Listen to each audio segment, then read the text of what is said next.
A Rádio USP apresenta Programa Universidade 93,7. Rádio USP apresenta Especial Poesia Independente.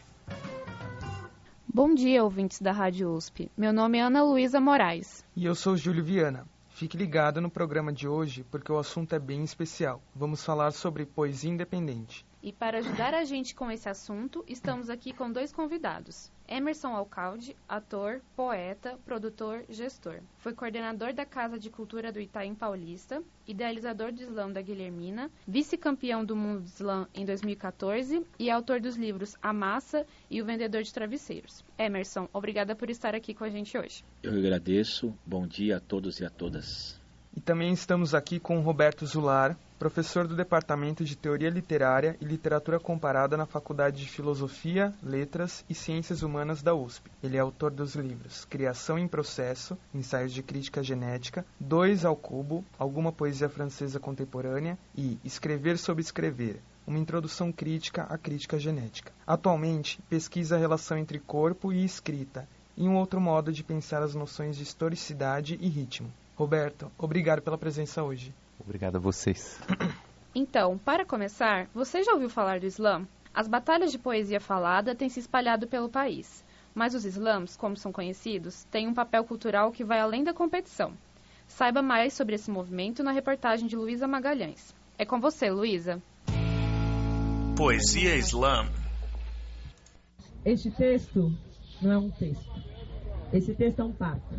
E como todo parto, tem a dor do que parte, a dor do que fica e a dor do que nasce. Esse é um trecho do poema Virgem, de Luísa Romão.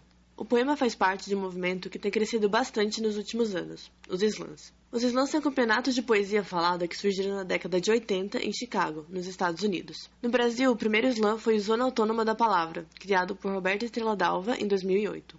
Hoje, esse movimento tem ganhado força e já existem diversas competições espalhadas pelo país. Eu conversei com a Luísa Romão, autora do poema que abriu essa matéria, para saber um pouco mais sobre o assunto. A Luísa, além de poeta, é atriz e diretora de teatro. Ela escreve poesia desde criança e começou a se envolver na cena de slams após conhecer o Slam da Guilhermina, no fim de 2013. Eu sou do teatro, que é uma arte que estimula esse encontro com o público, essa dinâmica coletiva. E no slam eu vi essa mesma performatividade com um conteúdo muito político, uma criticidade muito grande e com uma relação muito efetiva e muito profunda com o público. Então, eu fiquei apaixonada de cara e a partir de então eu virei uma frequentadora assídua. Se a gente pensar na literatura como uma arte que sempre foi muito elitizada, o próprio acesso ao letramento, à alfabetização é uma coisa que até hoje no Brasil não é para todos, o slam oferece um acesso à literatura e à poesia muito fácil, muito acessível, oferece um acesso que é de troca, que é de mostrar como que a lírica não precisa estar somente em Camões, mas também pode estar no cotidiano, nos conflitos sociais de um bairro, podem estar numa estrutura social. Então, a gente, no movimento de slam, eu acredito que descanoniza um pouco esse lugar da literatura como os cânones, como se a literatura só pertencesse às prateleiras mais altas das bibliotecas. E para saber como é uma dessas batalhas de poesia, eu fui no Slam Rua, um slam itinerante que acontece toda segunda e quarta-feira do mês. O slam costuma funcionar assim. Cada pessoa apresenta um poema autoral em até 3 minutos, e o júri, que é escolhido na hora, dá notas para cada poeta. Tudo puxado e confirmado, como que eu tinha falado, mesmo assim, senti os mesmos desconfiados. Mas a tua desconstrução só acontece na frente da banca. Não é sobre status, é sobre respeito.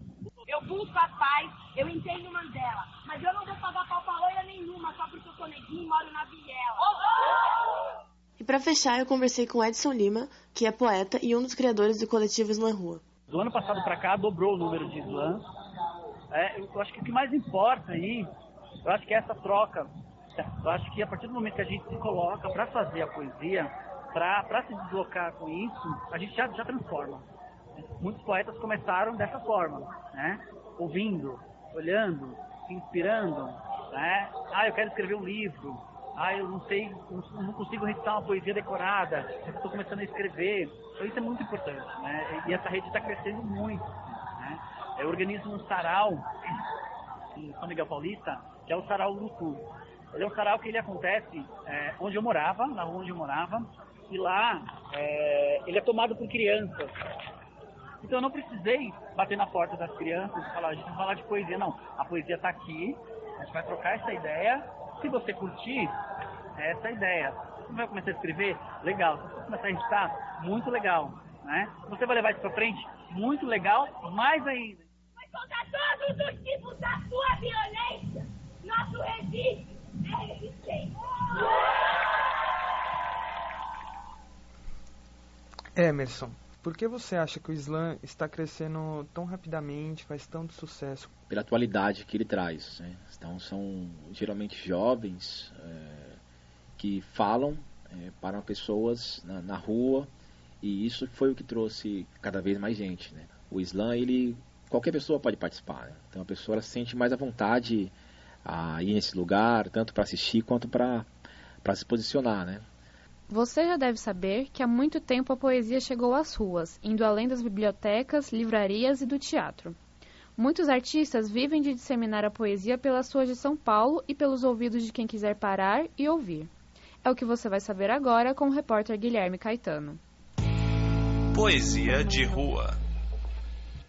Um livro de poesia na gaveta não serve para nada. Lugar de poesia é na calçada. Esses versos de Sérgio Sampaio exprimem bem porque tanta gente decidiu deixar a comunidade de suas casas para entender a poesia na rua. Quem concorda com os versos é Vitor Rodrigues, um dos inúmeros poetas de rua de São Paulo. Em 2010, Vitor precisou fazer uma delicada cirurgia no coração. Felizmente, a operação teve êxito. Depois disso, ele decidiu que viveria para fazer o que gosta. Abandonou tudo e começou a se dedicar à literatura, à poesia. Depois que eu saí da faculdade, né, e larguei o trampo também, eu falei, eu quero ficar com um tempo 100% livre. Aí minha mãe surtou, né? Você vai fazer o quê? Eu falei, eu não sei. Eu vou atrás de coisas. Eu comecei a fazer um monte de curso. Um monte de curso de oficina, de tudo. Não só de poesia, de música, teatro, culinária, fotografia. Vitor ficou reconhecido em seu meio. Tornou-se fundador do Projeto Praga, cuja ideia era disseminar a poesia na rua, distribuir livros de poemas e engajar outras pessoas a acompanhar o grupo, recitando seus versos ao mundo. Ele agarrou várias outras ideias, todas dedicadas a espalhar a poesia pela cidade. O Poetas Ambulantes também, que é um coletivo que eu fiz parte no início, que também se propôs aí na rua, que a gente fazia trajetos de ônibus e de metrô falando poesia, pedia carona, falava poesia. E era isso, assim, era o trabalho do ambulante mesmo. No ônibus pede carona, no metrô foge de guardinha. E conheci mais de perto o pessoal do Poesia Maloqueirista. Poesia Maloqueirista é um coletivo que existe desde 2001, que são basicamente poetas que beberam diretamente dessa geração marginal, do Leminski, Chacal, Ana Cristina César, Cacaso, que estava à margem do mercado editorial por questão de estética. Eles foram chamados de geração mimeógrafo, porque eles faziam os livretos, rodavam no mimeógrafo, era tudo feito à mão e saía na rua para vender. A Poesia Maloqueirista é uma galera um pouco mais velha que pegou essa transição, assim, né? Mas basicamente é tipo um coletivo de guerrilha, assim, de rua, que todo mundo vendia livro na rua, cada um no seu lugar. E aí eles se juntavam para fazer intervenções e para conseguir projeto também, para pagar as contas. Vitor afirma que hoje em dia há mais pessoas na rua do que quando ele começou. Até porque hoje a gente tem mais uma rua, né? A gente tem a rua ao vivo e a rua online, né? Eu acho que a internet é uma segunda rua, é a rua dessa nossa geração. Ainda mais com essa onda de retrocesso, a gente fala muito de resistência. Estar na rua e ocupar o espaço público é um ato de resistência. E aí esse ato físico, de estar na rua fisicamente também criou-se um padrão de como fazer poesia. Se eu chamo os mesmos poetas que vão no slam para um sarau que organiza numa biblioteca lá, por exemplo, um momento mais intimista, a gente vai fazer outro tipo de poesia. A gente é um momento pra gente se divertir, geralmente. Os salos que eu puxo é pra se divertir. E quando a gente tá na rua, a gente é uma poesia combativa, por causa do momento. As intervenções, que ele define como a quebra da rotina de um lugar, são feitas pelos poetas principalmente no centro e na Vila Madalena, onde ficam seus mecenas. Com a multiplicação dos saraus de rua, a partir de 2012, vieram também outros formatos de encontro de poesia, como o slam, ao qual Vitor tem críticas. Ele diz que, pelo fato de o slam ser um encontro de poesia falada, em forma de competição, de jogo, em que vence o poeta de melhor desempenho, acabou-se por criar uma fórmula do vencedor que, em sua opinião, pode ser facilmente imitável. Eu tô falando, batendo na tecla do slam porque o que tem de eventos de poesia na rua hoje é majoritariamente slam. Eu falei das intervenções, que é o que eu mais me identifico, mas isso é muito pouco. É slam que domina a rua, assim. Inclusive tá tendo um hoje. E como não poderia ser diferente, pedi ao Vitor que recitasse uma de suas obras. Preferiu declamar um de seus textos preferidos, de autoria de Torquato Neto, que por muito tempo foi o mantra do Projeto Praga. O texto chama Pessoal Intransferível. Escute meu chapa, um poeta não se faz com versos. É o risco. É estar sempre a perigo sem medo, é inventar o perigo e estar sempre recriando dificuldades, pelo menos maiores, é destruir a linguagem e explodir com ela. Nada nos bolsos e nas mãos, sabendo, perigoso, divino, maravilhoso. Poetar é simples, como 2 e 2 são 4, sei que a vida vale a pena e etc e blá blá blá. Difícil é não correr com os versos debaixo do braço. Difícil é não cortar o cabelo quando a barra pesa. Difícil, para quem não é poeta, é não trair a sua poesia, que pensando bem, não é nada se você está sempre pronto a temer tudo, menos o ridículo de declamar versinhos sorridentes. E sair por aí, ainda por cima, sorridente, mestre de cerimônias, herdeiro da poesia dos que levaram a coisa até o fim e continuam levando, graças a Deus. E fique sabendo, quem não se arrisca não pode berrar. Citação: leve um homem e um boi ao matadouro. O que berrar mais na hora do perigo é o homem, nem que seja o boi. Adeusão. Guilherme Caetano, diretamente do vão do Museu de Arte de São Paulo. O Vitor Rodrigues, que foi o poeta entrevistado, chamou a atenção para um fato que considera importante. Ele cita o slam como uma forma moderna de poesia que foca muito mais na competição do que na estética. Emerson, você acha que, por ser um jogo com direito a vencedor, o slam acaba sendo enrijecido por uma fórmula de sucesso? Sim e não, né? Eu acho que assim, se chegou nesse ponto foi porque estava interessante, né? Por exemplo, está crescendo o slam. O slam tem 500 pessoas, 600 pessoas numa noite para ouvir poesia. É lógico que acaba sendo um tema que, de repente, um discurso que agrada a maioria, né? Mas eu acho que isso é um fator, mas é um momento, né? Um momento que também é muito difícil politicamente, né? É um momento que, sei lá, quando começou o slam não era assim, era bem diferente, né? Era um outro momento político, né? Eram poesias, tinha poesia sobre racismo, sobre problemas sociais, que sempre teve, mas tinha outras poesias também, né? Hoje em dia está mais difícil. Hoje em dia, nos slams, mais de 90% é só pancada, assim, tipo... O Vitor fala na reportagem sobre poesia combativa e resistência. Você acha que a poesia escrita também pode ter esse caráter? Não, acho que sim. Acho que poesia é resistência. Acho que fazer poesia, sair do modo informacional, comunicativo, sabe, de reduzir a linguagem a isso, já é resistência. Seja ele oral, seja ele escrito. Isso que eu gostaria de frisar, talvez, que a oralidade, que é esse jogo com as pulsões, com o corpo, com o ritmo, ela se dá tanto na escrita, como a gente ouviu nesse poema do Torquato Neto, que é um poema escrito, que uma parte virou canção, o rapaz já leu, como no slam isso também já faz parte de uma poesia que passa pela escrita. A gente está numa sociedade da escrita e que vai trazer as tensões do oral. Então, acho que a gente tem que sair dessa dicotomia oral-escrita para poder pensar com mais leveza e com mais alegria, né, e com mais potência a relação entre essa poesia oral e a poesia escrita. Um outro segmento de poesias é o repente. Você já ouviu falar? É uma forma de poesia totalmente brasileira.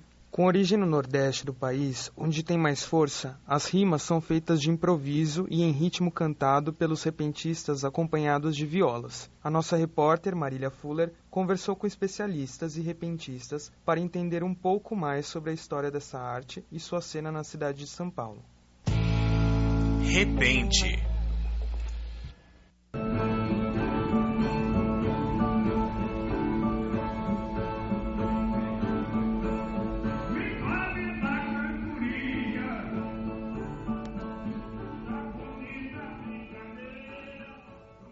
2 cantores, 2 violas e improviso rimado.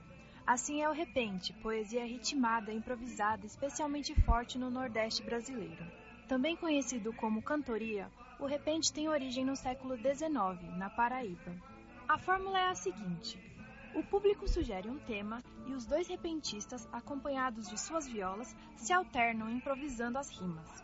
Um completa o que o outro canta, sempre movidos pelos aplausos da plateia. O coletivo Repentistas Amigos de São Paulo reúne cerca de 50 repentistas residentes da capital. Eles fazem apresentações e dão palestras sobre o repente.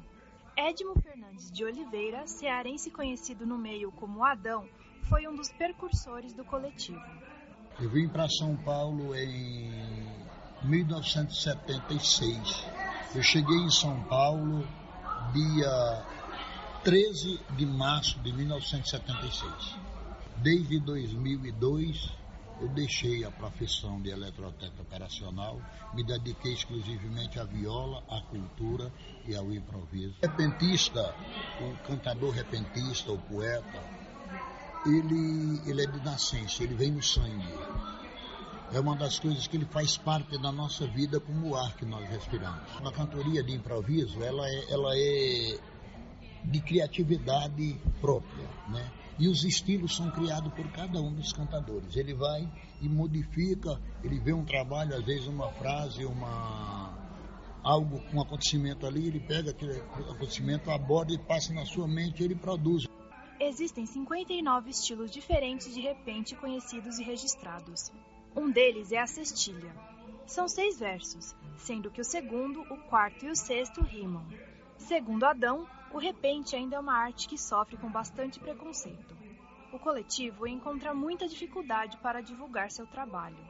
Comecei a cantar nas praças, cheguei a ser preso, cheguei a ser perseguido pelos fiscais da prefeitura, que achavam isso aí, e nós fomos batendo essa luta. Aqui em Santo Amaro, por exemplo, eu fui expulso da praça em Santo Amaro aí, por causa disso. E deixei toda essa parte aí de lado, essas coisas, para mim ver se eu conseguia juntar o coletivo. Hoje nós temos esse coletivo chamado Cantadores Repentistas Amigos de São Paulo, onde nós temos hoje credenciado, inscrito com a documentação de cada um deles, os dados de cada um deles, nós temos uma média de 50.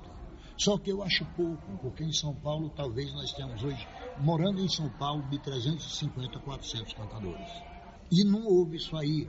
Porque em todo lugar que você vê, eles procuram uma associação, procuram se apresentar.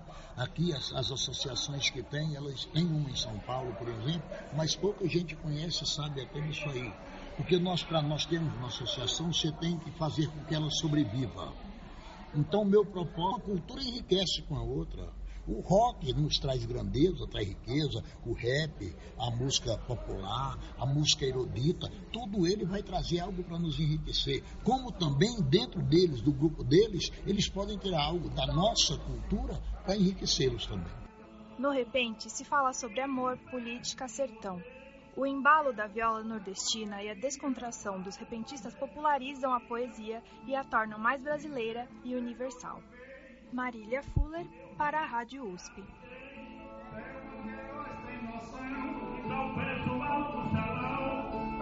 A cada um meu abraço, o seguinte eu te faço, e assim vai terminar. Obrigado, um abraço a O repente é expressão em música e vai além. É também uma forma de resistência cultural. E, Emerson, o slam tem um papel de resistência cultural, assim como o repente? Sim, tanto pelos temas quanto por onde é feito, né? Também, assim como o repente, é feito na rua e pelo seu assunto também, né? E também por ocupar um espaço público, não querer estar em outro lugar. Eles querem estar na rua, naquela praça, porque ali é um espaço que é deles, né? Que é nosso, tem que ser ocupado e com arte. Essa pergunta é para o Emerson e para o Roberto. Eu queria saber quais vocês acham que são as principais diferenças entre a poesia que é feita para ser declamada, a que é feita para ficar no papel e a que é feita para ser cantada. Tem uma coisa interessante. No primeiro livro do Leminski, que é um desses marginais, que beberam muito dos repentistas, né, que são a nossa, digamos, o nosso passado mais recente, que vive, virtualiza a potência da palavra falada, da rima, do ritmo, da memória e da transformação que isso causa, né? E o Leminski começa o livro dele falando assim, aqui estão esses poemas para vocês lerem com o afeto e a inteligência, para vocês declamarem com a voz ou para cantarem. O que você vai fazer dele é problema seu.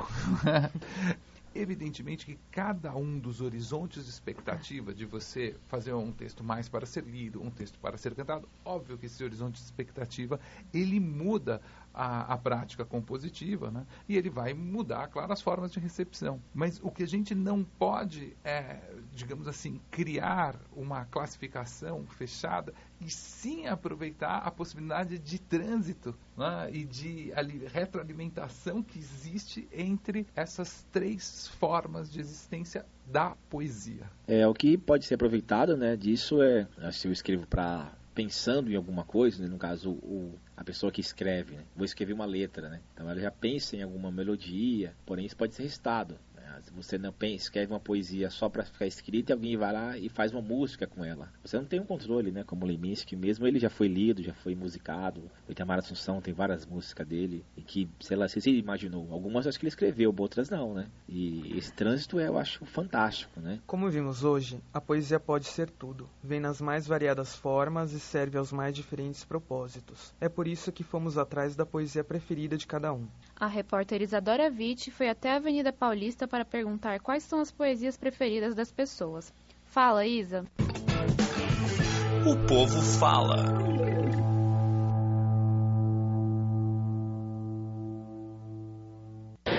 Eu tô aqui nas ruas de São Paulo e eu quero saber o que as pessoas acham de poesia. As pessoas gostam de poesia? Será que as pessoas sabem um trecho de poesia de cor? Eu sou Isadora Witt e estou aqui nas ruas para saber. Você gosta de poesia? Eu aprecio bastante poesia. Sim, eu gosto de poesia. Mais ou menos. Eu gosto de poesia. Olha, eu não costumo ler poesia, mas eu admiro.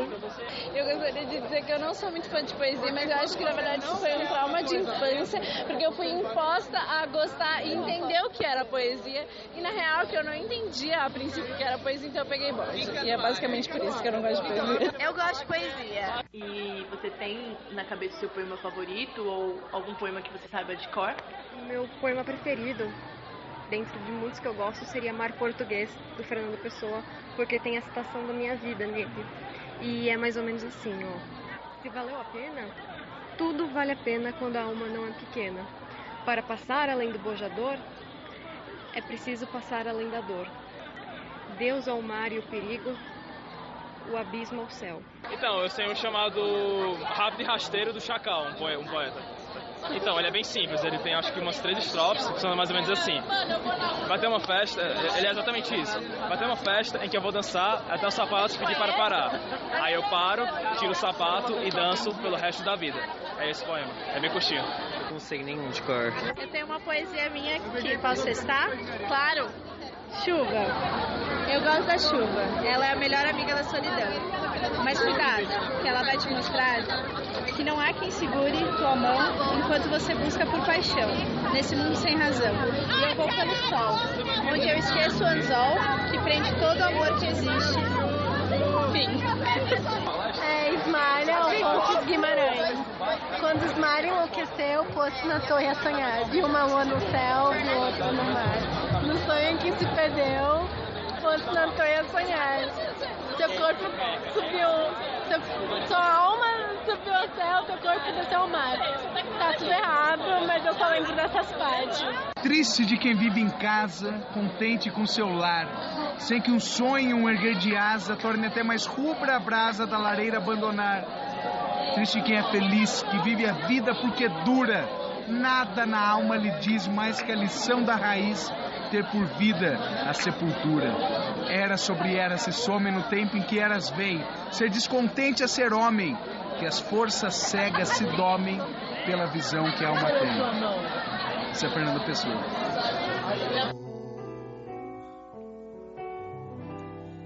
Isadora Ritt, para a Universidade 93.7. Como dizia Mário Quintana, ao tentar definir a poesia, impossível qualquer explicação. Ou a gente aceita à primeira vista, ou não aceitará nunca. A poesia é um mistério evidente. Ela é óbvia, mas não é chata como um axioma. E, embora evidente, traz sempre um imprevisível, uma surpresa, um descobrimento. Quais são as poesias preferidas de vocês, Emerson? Eu gosto, assim, de alguns poetas, né? Eu me influenciei, né? Drummond, acho que foi o primeiro poeta que eu li, que vi que a poesia era muito interessante. Eu comecei com a poesia escrita, né? Lida. Roberto? Gostaria de falar duas coisas.